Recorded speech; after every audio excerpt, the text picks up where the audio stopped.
We've all got spots in the garden that we're just not happy with, and now is the perfect time to revamp old areas and give the garden a fresh new look.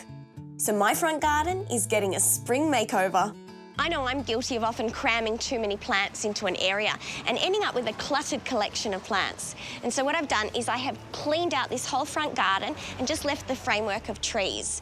Now, obviously they're not in leaf, so you can't see how beautiful they are, but this is the gorgeous Cercis forest pansy, which has a beautiful heart-shaped leaf and then has lovely early spring blossoms.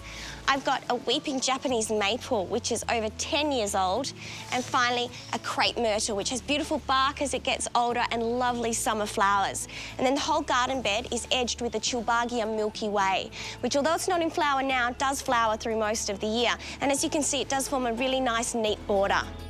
Instead of lots of different plants, I want to simplify the underplanting with blocks of just a few plants for extra impact. This plant is always high on my list of favourites. Loropetalum Plum Gorgeous. I've got it in all sorts of spots in my garden, and it's one of those plants that looks good all the time. Lovely plum-coloured growth, raspberry flowers in spring and autumn, and this beautiful weeping layering habit. Very oriental looking and fabulous planted en masse. Now, I don't want it to get too dark looking under here, so I've chosen a plant that has beautiful silvery white foliage to really lighten this area up.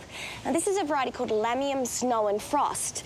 And you can see it's got beautiful decorative foliage that forms a mounding habit year-round. It does burst into bloom, so it flowers from about late spring right through to autumn, and they're little spikes of pretty white flowers. But really, you would grow this plant for its foliage alone, and it's a wonderful plant for tough, shady areas.